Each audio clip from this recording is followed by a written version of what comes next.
Let's get started with this next session. You know, years ago, when I started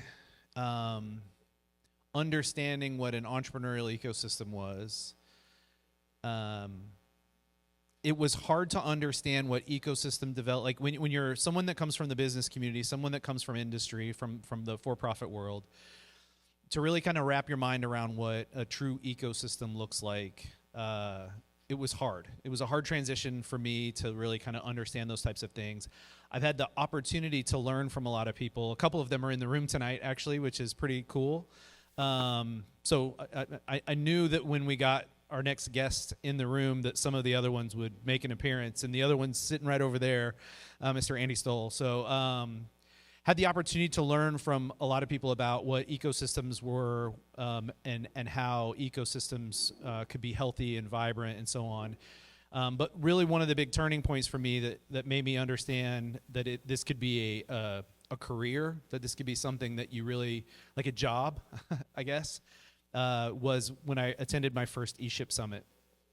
And then I think it was maybe after that first eShip Summit, I actually read a book called The Rainforest that really helped form some of the opportunities that I'm kind of pursuing with Keystone. So not much original thought in what we're doing here with Keystone. There's been a lot of folks that have kind of created that footprint, and I'm honored to have this gentleman up here on stage because he's been instrumental in kind of shaping my views of what this ecosystem that we're working on here, this community that we're developing here in Kansas City can be, based on his life experiences and the things that I read in his book and the conversations that we've had over time and so on. So, Victor, you don't know this, but I have an annoying habit of not introducing people. So I'm going to have you introduce yourself and tell us a little bit about yourself, and we'll just dive into it. I've got some questions for you, and then I know you've got some information to share. So I'm glad you're here, man. Hey, thank you,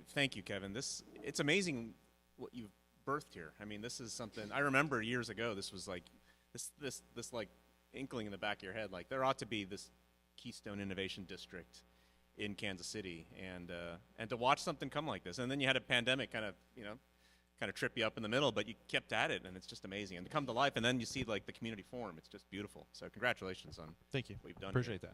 that. Yeah. So myself. So I've had a really circuitous career and path in my life, and in many ways it kind of is sort of metaphoric for the rainforest and ecosystems in general too. So I've been involved in entrepreneurship for really entrepreneurial support and advocacy for over 2 decades now, which surprisingly makes me a bit of an old timer in this space. I never thought it would be when I first got into it, because when I got into it, there were people that I met that were doing it in the 70s and the 80s. And so there's a long legacy of people, and you kind of end up passing the baton forward on this work. So I realized later on why I loved entrepreneurship and innovation so much. It was because it had a really big role in my life. And so my parents actually were immigrants from Taiwan, and for them, sending me to college was really important. So when I got into Harvard, they wanted to send me, but they couldn't afford it. And so they actually had to start a business to be able to afford to send me to college. That was after getting a second mortgage on their house. So I saw the power of entrepreneurship firsthand because that business was able to make it. It was actually the second time they'd tried, and it was able to pay for college, and then even build revenue for them and build retirement for them. But I saw how hard it was, and I came to realize that it didn't need to be that hard. That a lot of those impediments and barriers were things that had been put up by society, whether intentionally or unintentionally, mostly unintentionally, and that people that were trying to create new things, fix problems, make things better, and innovate had so many barriers that were thrown in their way, and that it didn't need to be that way, that we could actually make it easier for people. And so this idea of the rainforest and the idea of ecosystems really is that it's a very simple idea at its very core, which is that when you're trying to create something of value in the world, it's a 360 problem. Like everything affects everything else, and it affects your ability to create that value, to fix that thing, and to make things better. And when you take that very expansive, universal view of how you innovate and create value, it starts to shape how you think about, well, how do you design communities? How do you design cities? How do you run economies? How do you make things better in the world at large by realizing that everything happens when, everything starts with two people sitting down and saying, how do we make this better? Yeah, it's but you saw entrepreneurship firsthand at a young age or at a formative age, but that didn't stop you from going out and starting your own venture, right? So you've been in the startup world as a founder. So talk to us a little bit about that experience of kind of creating your own venture and creating a company, and let's kind of start there.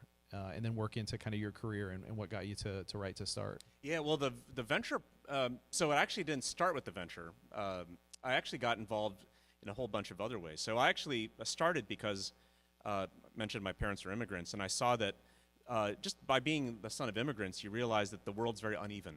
And there's pockets where people are prosperous and rich and doing well, and there's many other places where they're not.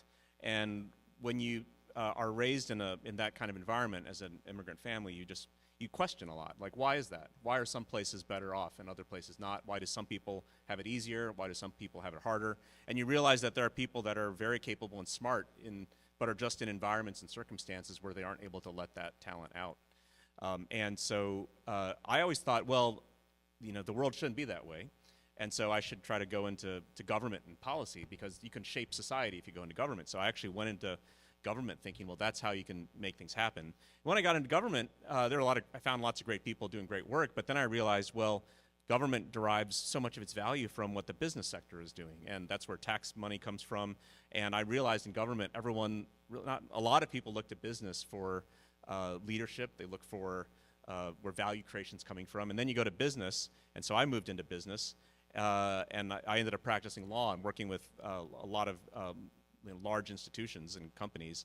But then I realized it wasn't just business in general, it was the most innovative businesses. It was the technology businesses that were driving most of the value in business. So then I ended up going to technology businesses.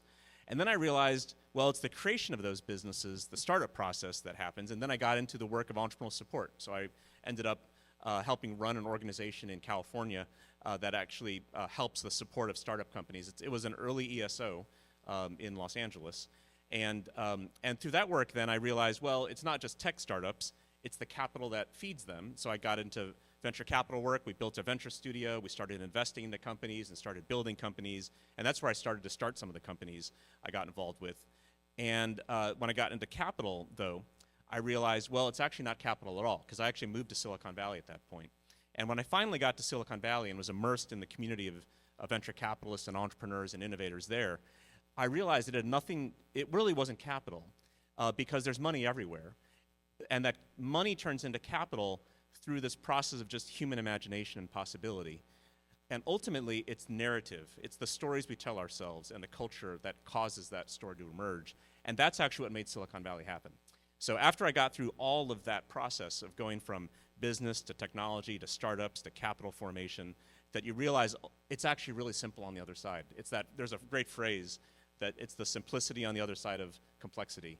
And at the end, you realize it's essentially the stories we tell ourselves and human culture that actually drives the success and prosperity of entire societies.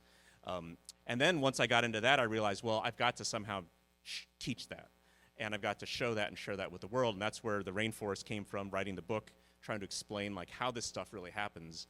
And then coming to Kansas City with the Kauffman Foundation, where I ran the entrepreneurship department. And we took a lot of those ideas and we really tried to share them out with the world. And now, fortunately, there's hundreds of communities across the US and the world using those ideas now in economic development and ecosystem building, and that's really exciting. And that's led to the work I'm doing now with Right to Start, and I can talk about that more as well. You know, I guess my question for you, as I hear you talk about this, when you talk about the journey that you've been on and the progression, it makes perfect sense. And I wonder how much of that is the progression in a hindsight way is easier to tell the story. In the moment, how intentional was it step by step? How entrepreneurial was it step by step of, I want to go try this. I want to go do this. I've seen this problem. I've seen this gap. Did you have any idea that this is where you'd end up and you'd be doing this kind of work, or was it very much easier to tell the story now and the progression of it now in hindsight? Yeah, I had no idea where I was going to end up with any of this stuff. I think one way to think of it as actually trying to go to the source of the river. So I was kind of looking back now, I was starting at the end of the river where I saw all the sediment coming out and saying, well, I wonder where the river's coming from and what's causing these problems upstream. And so every stage of my life was saying, well, I think there's another thing upstream of the problem, so I need to go upstream to try to figure out how to get to that problem. And so that's kind of where it's kept leading me, as just trying to continue to ask that question of, well, what's wrong here? And how do we get to the source of this? What's underlying this problem? But it wasn't clear at the time. It's only in retrospect that you see it all, which is kind of the story of every entrepreneurial process, right? Absolutely, absolutely. Let's just jump to right to start, because I think what you're doing now. So what I do want to do is I want to talk a little bit about the work that you did while you were at Kauffman, because I think if my memory serves from the conversations we had, it was very formative into kind of the next step that you took with Right to Start, because you guys had a focus on what are those policy changes, what are those things that need to shift to support entrepreneurial ecosystems. So talk a little bit about your time at Kauffman, and maybe describe how eShip Summit came about and some of the things that you were able to accomplish while you were at the Kauffman Foundation. Well, and a lot of people in Kansas City don't even know this, but the Kauffman Foundation really has been the leading philanthropy in the world in terms of entrepreneurial development, and we're very fortunate to have it here in Kansas City. And when I had the chance to come to KC to lead that department, in fact, one of my predecessors at Kauffman had said, if you ever have a chance to lead the entrepreneurship department at Kauffman, say yes and figure out why you did it later.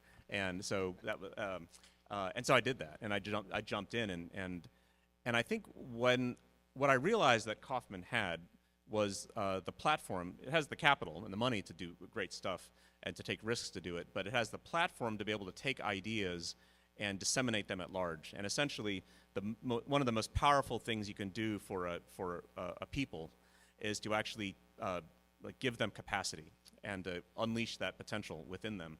And so at Kauffman, there's that ability to actually teach and share information and build capacity and knowledge and lift up lots and lots of people. And so I realized that was kind of a once-in-a-lifetime chance to do that. And so when I finally got to Kauffman, it's sort of like when you get into a position like that, if you've never been in a philanthropy, it's like a whole new airplane cockpit. Like there's all these new levers that you don't know how to pull, and so when you finally get there, and I started to realize okay, this lever does that, and that lever adjusts the altitude or whatever, and you start to figure that out. But one of the things I came to realize we really needed was a major conference and a community and a shared practice around how do you build rainforests or ecosystems at scale, and to have a lot of people involved in that process. So at Kauffman, I was fortunate enough to be able to find some amazing people, and so actually some of them are here in the room right now. We've got some phenomenal people here who've actually were part of that work at Kauffman. I'm grateful they're here to hear me talk yet again. They heard me talk plenty when I was at Kauffman, and they're still here to hear I think they're here to wish you a happy birthday. I think they've heard you talk a lot. Yeah. They're here for the cake. Yeah. For the cake and the tacos. And so that's where the eShip work came out of. So the eShip Summit was a summit that really needed to happen. At some point, someone needed to say, this is how we should do it. Because what a lot of people don't even remember now. Now, if you go on LinkedIn, you look at ecosystem builders as titles, there's thousands of people across the country and the world that call themselves ecosystem builders. There didn't used to be just a few years ago. That was not even a thing. And so what we wanted to do is to say, you can do this. This is a thing you can do. It's a profession you can do. It's a practice. There's a way of doing it that's good, and there's a method of excellence to this work. And so the eShip Summit became that conference where people came together. And then there's a playbook that was built on how to do that in a popular, easy-to-understand way. There was a community of practice that lasted after the summit, and the ripple effects of that continue out to this day. It's really exciting to see that. Was there anything about that surprised you? Or what were the key learnings from that process of bringing those, before they called themselves ecosystem builders, bringing them together, the process of I vividly remember being up at the convention center and having all of these people in a room that were all trying to accomplish the same thing and all sharing that they were running into some of the same issues, but still all understanding that every community was unique and the stakeholders within the community were unique and some of the things they could do were unique.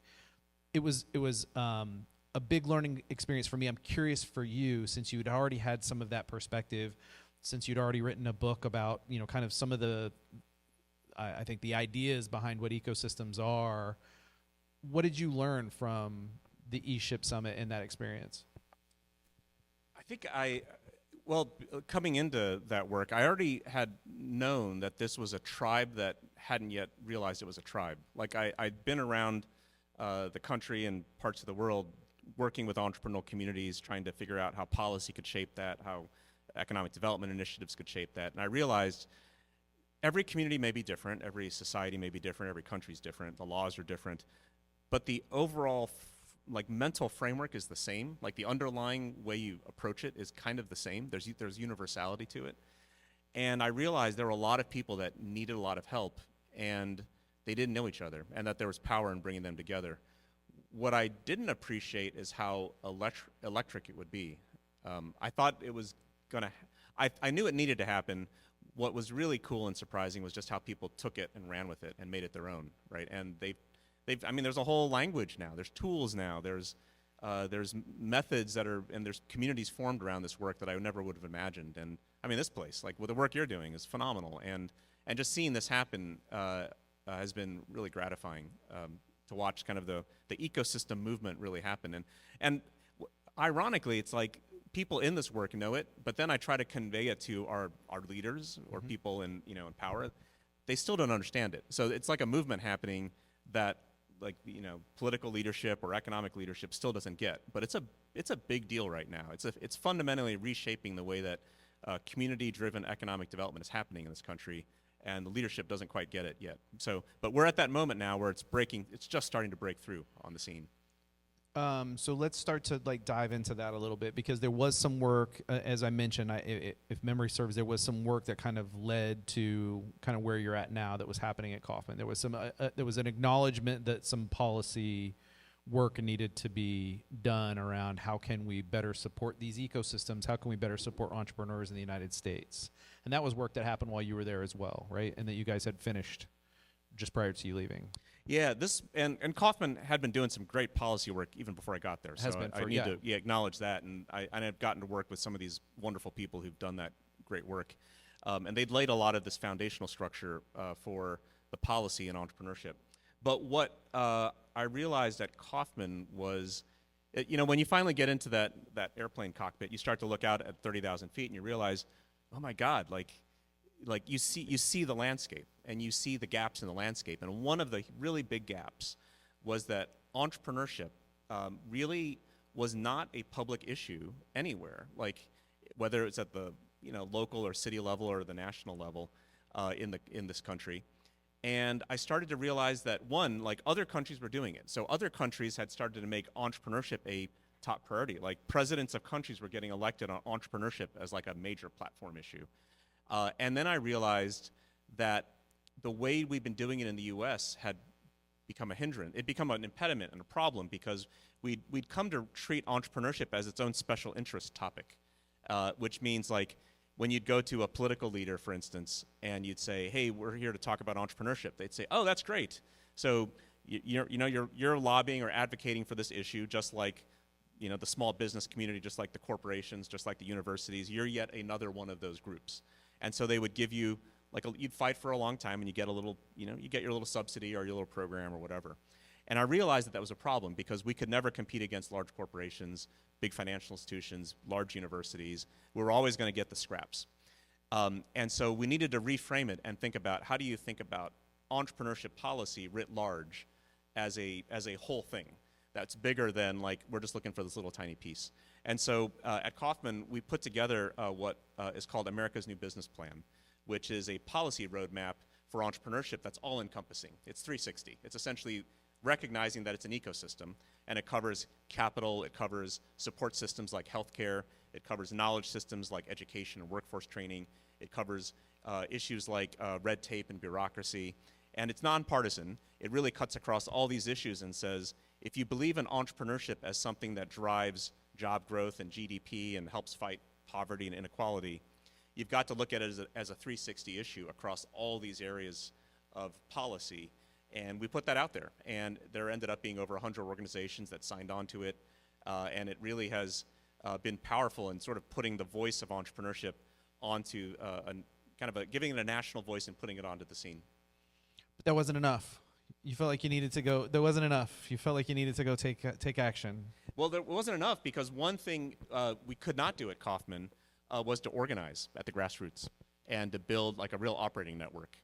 And in prior lifetimes, I'd actually been involved in a bit of politics and policy work.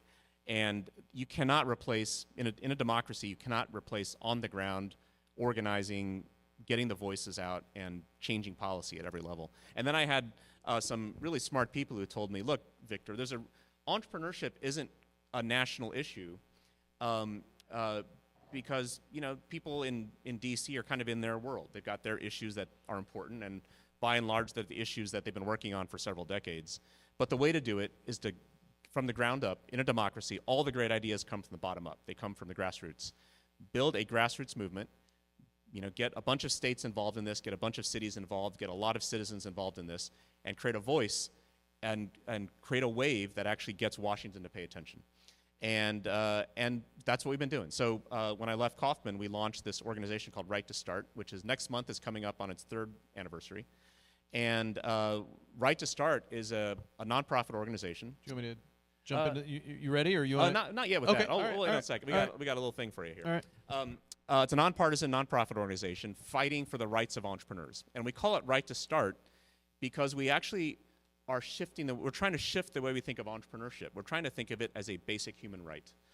That the idea is that everyone has that capacity in them to be entrepreneurial, to be able to. They've got a dream. They have the right to pursue that dream. They have a right to have a society that supports them or at least doesn't get in their way. And that it cuts across all these issues from taxation to regulation to capital access to workforce and education to contracting to healthcare to everything. And that everyone deserves a right. And it's not just the entrepreneurs that want it. It should be all their friends. It should be their families, their neighbors, their relatives, the customers. Everyone that is involved within the ecosystem should care about this issue. And by making it a basic human right, it's something that everyone can take with them and own. It's not just something that, every month 3 out of 1,000 people start a company. It's not just those 3 people that matter. It's the 997 others that matter as well. Right. So that's the right to start. It's basically a right that belongs to everybody, whether you decide to exercise it or not today. When you want to do it, it's right there for you, and society should be able to support and protect that. And so your focus. So 3 years ago, you started the organization. How's it going? I guess let's just go with that. Like, how has the work been, and what kind of things have you learned as you've gone through the process of this grassroots work? It's been it's gone harder and easier than we thought in many ways. Yep. So harder, we had a pandemic that got in the way of this as well. Yeah. So I remember. through a bit of so I was doing a placemaking initiative at the time, exactly. and place got punched in the well, face. Grassroots organizing isn't the easiest thing either Right, in a pandemic. So we launched it, and so that ended up being harder, but it also made us leaner, and it also launched us virtually, and so we were able to do via Zoom what before it's hard to remember. There was a time when Zoom was still awkward, but like you can build organizations now nationally with video conferencing, right? And so that's really we were able to take advantage of that fully, and we did. It was easier in many ways because I think we've sort of lit a fire. It was waiting to be lit, and I think we're finding that it really does resonate with people. So right now, we reach into 28 states. We've got 14 field organizers. We have a network of 25 ambassadors. We had someone just join yesterday. And this year we had 13 state legislatures introduce 30 of our bills. Most of them are called Right to Start Acts, actually in their names. And we've got about half a dozen states where the bill is actually still moving through. We've got actually passed like a number of state legislative chambers. We're really, really close to having one state completely get it all the way through and get a governor to sign it into law. We're that close right now. We got really, really close twice this year, really close last year, but we got about half a dozen states we're still alive in right now. So, yeah. So I got to ask, we have this amazing knack in this country of politicizing everything, and creating the us's and the thems and the different views on this. To me, entrepreneurship should be like things, and healthcare and education should be things that aren't political, right? Have you found that this is turning into or has turned into something that there's a, it's the how we do it that is different on each side, but it's universally something that everybody agrees we should do, or there are some people who are still not on board with the idea that entrepreneurship should be important, I guess? We have managed to build bipartisan coalitions Okay. in almost every state we've been in, and like overwhelmingly in a lot of states, including in Missouri and Kansas and Arkansas and Oklahoma and other states like in this vicinity. And the reason we've been able to do it is we've avoided polarization, and we've stuck to what do these laws do, and actually how do you make people's lives better? Because I think what I've discovered, and this is sort of surprising to a lot of people, if you spend time with legislators and you get them off of Twitter and you get them off the cameras, they're actually really collaborative and practical. 90% of them. There's about 10% of them that may be, out there, Sure. but that's the world, 90% of them actually want to get something done, and if you can give them a way to talk about these issues that are practical and actually make people's lives better, they want to do it. In fact, we found legislators to be so hungry for meaningful, practical, bipartisan things to do.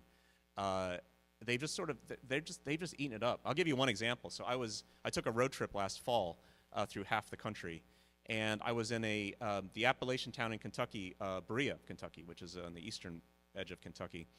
And my neck of the woods. Are you from? I was born in West Virginia. So yeah, that's, okay. Well, we just brought on an advocate in West Virginia, field organizer out there. Might be somebody in my family. I mean, we're all related. Your third. I can say that I'm from West Virginia. Your third cousin. We just hired as the advocate in West Virginia. Fantastic. But in Berea, the one evening I was there, and I met someone on the city council, and told her about Right to Start and the issues we're looking to advocate for and the things they could do in the city. And she said, "I love these ideas." She said, we've been looking for things that my colleagues across the aisle and I can work on together, because they were actually getting polarized in the city council with federal issues. Even though a lot of these federal issues have nothing to do with local politics, a lot of these federal issues were kind of creating wedges within the local city government. And she said, we've been looking for something to work on together, but we didn't have anything to work on together. But I love it. And so that was that evening. The next morning, this city council woman was also an entrepreneur. So next morning, I went to her restaurant for breakfast, and I ran into her. And she said, I already talked to my colleagues. We're going to do this together. It was like that fast, right? To actually have like ideas that overnight can bring parties together and actually bring across these ideological divides. Is it that they just don't know the what? They just don't know what the action that they can take that will make an impact? Is that literally kind of what it comes down to? They don't know what to do. Yeah. Like, they care about entrepreneurship in the abstract. They know it's an issue. They know it's important. And you've given the data, they love it even more. But what is the specific thing to do? They actually don't know. And it actually, I think, points to how the national parties aren't helping them very much right now. The national parties are not saying, oh, here's what you can do actually at the local level to make a difference in your cities. And so we're coming in, we're filling that void. We're saying, actually, there's simple things you can do. Like, in a city, create an office of entrepreneurship that has a one-stop shop to help people navigate the red tape. It's like simple concept. Not hard, it's a bit hard to do because every city is a bit complicated and there's a lot of red tape, but it's a simple concept. Entrepreneurs love it because they're like, well, of course you would do that, right? It's so complicated to navigate all this stuff, right? You open this place, it's like a lot of stuff to fill out, right? Right. But you have here in Kansas City, you have a one-stop shop. It actually helps you get through this stuff, and but just simple things like that. And we find just by giving people examples, giving them information, giving them references to how you can do it better, and saying that this is a bipartisan issue, and showing them examples on both sides of how it's being done, people love it. Like, it's the simple, basic things of governing a society that aren't being done right now. And if you step in and you say, actually, 1, 2, 3, you can do this, and we can show you examples, people are very willing to adopt it. So I see a lot of work that's happening right now,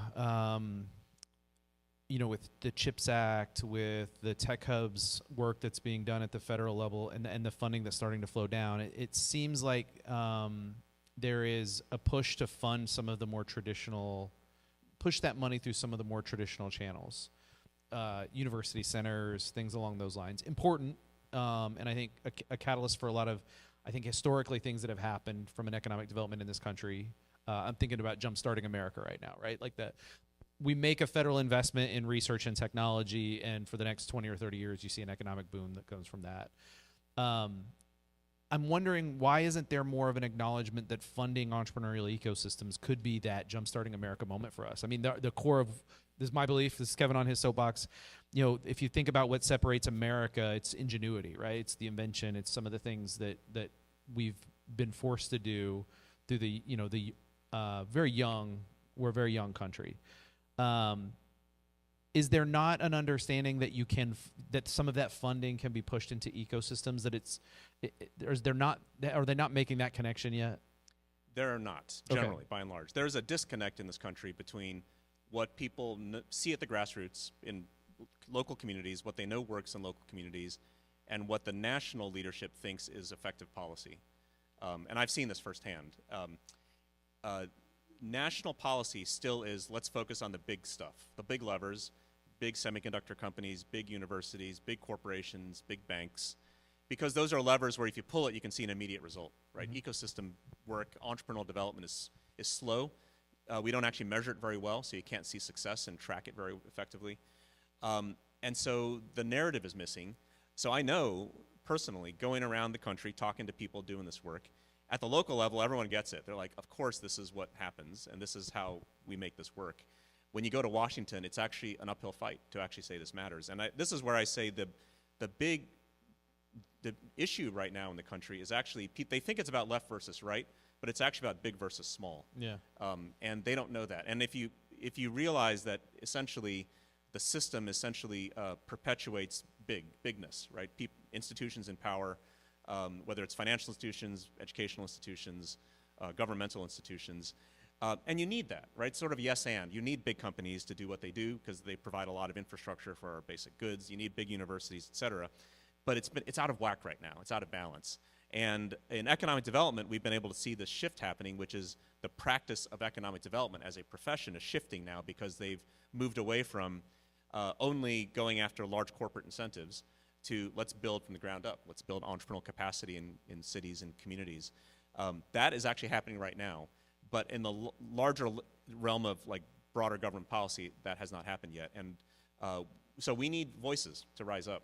In fact, actually, this is probably a good time to put up the slides I was talking about. Yeah, let's do it. So at Right to Start, we've actually put together, so we could actually use your help on this. This will just take a few seconds. We put together a statement of principles about what we believe, and and I'll read these for you. But then you can actually you can actually sign this online. Go back one slide. Oh, I don't. Is there one slide? There you go. Yep, Okay, yep, statement of principles. I'll just read this. We are born to be starters, makers, doers, dreamers. Each of us has a fundamental right to realize an idea, create something of value, and pursue our entrepreneurial dreams. That simplest of ideas, that all of us have this right to start, is basic to the human condition. When that right is widespread, prosperity ripples across millions of lives in the form of jobs, productivity, dynamism, and opportunity. It's time to unleash that right in all of us, regardless of race, place, background, or walk of life. That means breaking down barriers and giving all of us opportunities to start, grow, and flourish. And the next slide. We agree with these principles and support policies to realize them. Number one, everyone has a fundamental right to start. We have the right to pursue our entrepreneurial dreams and shape the destiny of our own lives. Number two, we must protect and nourish starters. Society should provide fair access to resources for all of us to start and grow. Number three, to level the playing field, tilt it. Americans don't seek favors, but every starter deserves an equal shot to succeed. Number four, renewal comes bottom up. Communities and nations are transformed by lifting up their people. Number five, grow ecosystems to grow economies. Prosperity for all comes by breaking down barriers, fostering trust, bridging differences. And six, all of us matter. Every big idea starts small and vulnerable and needs all of our help to grow. So that's our statement of principles. That's basically what Right to Start was birthed on. Victor, this is the irony of this conversation in my mind, is that all the big companies that, we talk about big versus small. Somebody was on this stage not too long ago, and I'll give him credit by name. Jim Erickson from the EDC Kansas City was here, and he says, look, we spend a lot of money to try to attract headquarters to the city, but when you look at the big companies that we call our, corporate oaks, if you will, in Kansas City, almost without exception, and I think the trick question is find the one that doesn't meet this criteria. They all started here. They all grew here. And we forget that, and his quote that I've been using a lot is, every startup is a headquarters. So why aren't we attracting more headquarters here by attracting more startups to this community, or nurturing the startups that are here? Because they will eventually become the big. And I feel like that's the disconnect, is that, you know, we talk about these big companies and we talk about moving the levers, and that big corporations and industry are going to do that. But even, I mean, nationally, you think about any of those big companies, they all started somewhere. They were all startups at some point in their life cycle. Why is that not something that these policymakers appreciate? Is that we're so focused on the short term, so focused on the near term? Is that the issue? Well, here's the issue, which is our leaders respond to us. And so if we're not talking about it as a, you know, we here in the room talk about it because we're kind of the converted, right? This is kind of the choir preaching to the choir. But everybody else out there, like, you know, you talk to your family or your relatives, and they're like, huh? They sort of like tilt their head, and they're like, what do you mean? And so I think that's the issue, is as a society, we need to pull the rest of the people into this conversation, because that's when the politicians respond. And so we need to raise our voices up, and we need to actually say, look, this matters to all of us. And when we do enough of that, our leaders will pay attention. The challenge is entrepreneurs don't have a lot of time and money relative to large corporations, large institutions. They can hire lobbyists, they can hire the PR firms, they know how to get this stuff out there. Entrepreneurs don't have a voice, and this issue has really been lost in our system. And in many ways, it's because we've taken it for granted. I think a lot of people just assume, well, this is a great entrepreneurial country. We're the country of, we're a startup nation. We hustle, we're scrappy, we're smart, we figure out what to do. And so it gets taken for granted a lot. And you hear politicians talk about, oh, right, entrepreneurs and small businesses are the backbone of this country. That's like this almost cliche that they say all the time. Sure. Then they don't do anything about it. Yeah, in they're fact, pandering for votes when they say that. Yeah, in fact, the during the last presidential campaign, they actually put that question out to the candidates, the presidential candidates. I remember they said, you know, you got entrepreneurs that are, you know, struggling, small businesses struggling, venture capital is, you know, moving to certain places versus others. And both presidential candidates just sort of whiffed at that ball, right? It was a slow pitch over home plate. They whiffed because they don't even know what to say. And they don't know that people care about this issue. And so we did this bipartisan poll at Right to Start. We actually did the first ever major poll. We had two pollsters, one on the left and one on the right. And we polled 1,000 voters about entrepreneurship. And we asked them, you know, whether they cared about this issue or not. And we found that if you actually don't use the word entrepreneur and you say, is it important to America that everyone has a basic and equal chance to be able to start and grow their own business? Is that important to America? 92% of Americans agree with that statement. All right, so if you break it down to actual language, like normal English, people love this issue. But they just don't know what to do about it. And so there's a disconnect. Then we ask them, what are the most important issues in America? And this is not on there because they think it's climate change, gun control, healthcare, important issues for sure. This issue, but entrepreneurship as an issue isn't on that agenda. So that's up to us now. We've got to put it on the agenda. We need to get our friends and families and neighbors onto this issue. It seems like one of the top issues that everybody talks about right now in this political climate is jobs, though. And all the research has shown that, like, entrepreneurship, small business, net new jobs come from this sector. Almost all net job growth is from young businesses. So where is that lost on them? People don't know. Okay. Only 18% of Americans answer that question right. Where do jobs come from?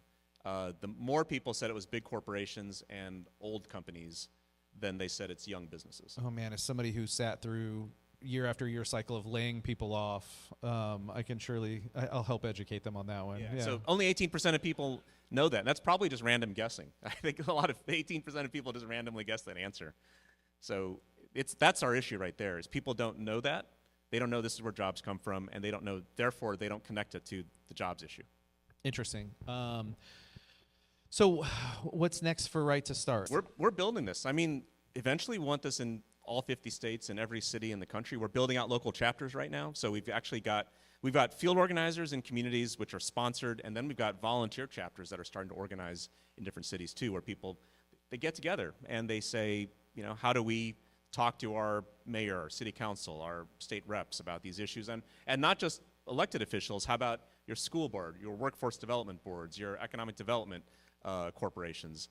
All these entities are civic institutions that shape our lives, but the entrepreneurial voice hasn't been fully communicated within all these institutions. Well, everybody who runs all those, they're voters. All those, they're the people that you need to reach anyway, right? They're the people that they want to serve them. They just haven't heard from us. So we need to get involved. Where's Kansas City sit on your right to start spectrum right now in terms of its, and I don't just mean Kansas City, Missouri, I mean more generally the metropolitan region. I know climate change, I mean the Climate Action Coalition, the Climate Action KC, everybody rallied around that. I feel like as a community we have taken a big step back from where we were maybe 5 years ago in terms of the political support for entrepreneurship. Where do you see that, I guess? Well, I'd say relative to other cities, Kansas City does pretty well because of work like this. I mean, great work in the community. There's a lot of civic engagement at this level of ecosystems. You've got a lot of legacy of the Kauffman Foundation being here, and it's been able to seed and support a lot of really useful entrepreneurial support organizations, government policies, civic involvement around entrepreneurship. And I've loved being here. I mean, this has been such a beautiful, magical community. I've loved the people here and the community. And the community, in many ways, feels like it's sort of waking up with its energy at a large scale with the new airport and with all the visibility on the national world stage that's happened recently, and through sports and other high-profile things. I think where there's opportunity is to kind of take it to that next level of like activism, like citizen activism around this issue, and making this something that people really care about.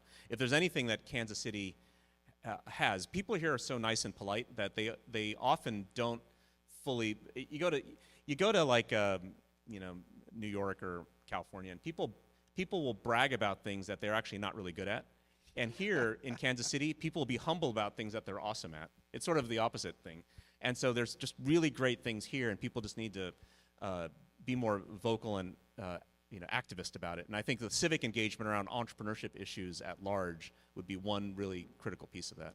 Local support for some of the policies that you've put forward from an advocacy perspective, how's that? There's opportunity. You could do a lot more here, yeah. Activate us. Tell us where we could do better, and we will go activate against those things or for those things. Well, that's, I guess, my question is, do we have a chapter? Not yet. What's it take? Someone to raise their hands and say they want to start organizing a chapter. Craig, raise your hand. You got people around who want to start chapter. Craig Moore just raised his hand, ladies and gentlemen. He's got his third job now. All right. I'll raise my hand with you. I'll raise my hand with you, Craig. We'll do this again. We'll do it together again. So yeah, and by the way, these chapters we're co-creating these right now. Like, what does a chapter do? It's sort of like the Boy Scouts or the Girl Scouts. Like, we don't have all the handbooks and badges yet. We got to design this stuff together. So that's what entrepreneurs do. Entrepreneurs got to design it together. Fantastic. For a volunteer chapter, it's a volunteer salary. We do have sponsored chapter work where we hire field organizers, and we actually pay field organizers. And that's something that philanthropy has been really supportive of. So Kauffman helped us seed some of the work in Kansas and Missouri, but if you know any sponsors, we can actually hire like staffing to build up on that too. So we have volunteer work and we have sponsored work. We're allowing people multiple pathways. The one thing that we do have here that and it's growing every day is an active group of volunteers, an active group of community against this issue. So if we need to start a chapter here, we'll make it happen. I was unaware, I guess, that we didn't have one. It would make sense to me, and so I guess just in full transparency and honesty, I think one of the problems we have in Kansas City, and I say this with all the love in my heart, is that Kauffman is here. Because I think part of that creates a complacency in the community that Kauffman's got it. Like, Kauffman's here, Kauffman's got it, and that nobody else needs to do anything. And by nobody else, none of the other civic organizations. You go talk to them and they're like, well, we don't do that, Kauffman does that.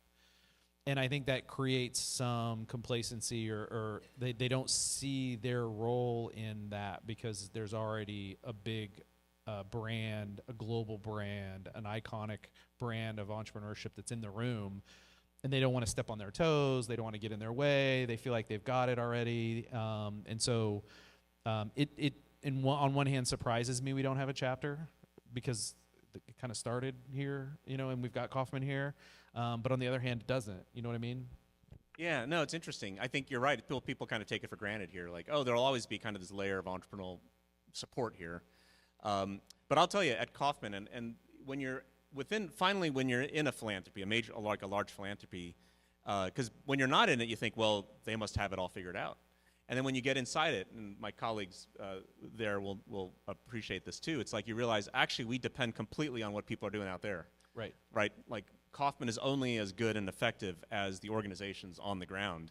And I emphasize that all the time within the organization there. Like, we are actually we are service agents for the people on the ground. Like, Kauffman can only do so much, right? Large philanthropies they're good check writers, but they're not running the organizations and the operations. Right. All right. So start a chapter, become activists, activate against. So what kind of things do you want to see the average citizen do?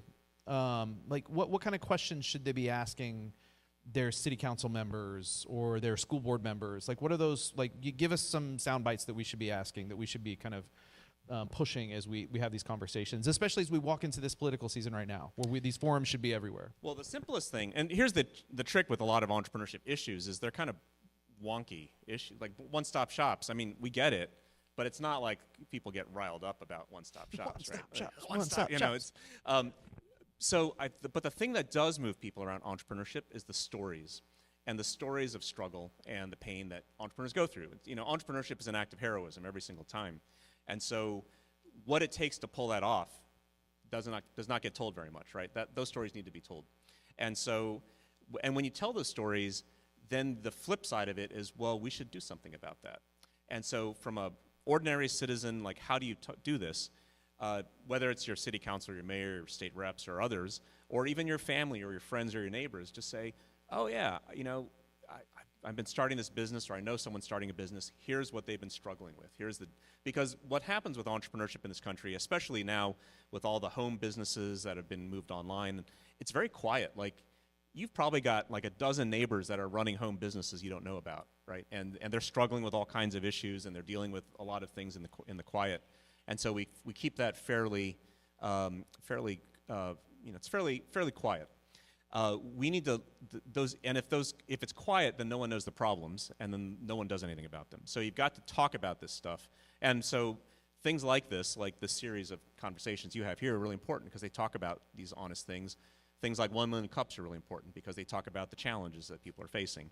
And I think getting those stories out there is really important. Policy leaders are moved by data, and they're moved by stories because they know that data is sort of scientific evidence that something works better than not. And stories are like, that's a voter. That's someone that actually could, is a citizen I care about. Victor, thanks for, a couple of things I want to thank you for. Thanks for being here tonight. I appreciate you being here and sharing the work that you're doing with Right to Start, and I promise nobody leaves until you all sign the document. Thanks for being in Kansas City. Thanks for your 7 years here in Kansas City. I know you're leaving soon, but I know you'll be back. And when you're back, I want you to promise that you'll come back and share kind of updates with us here.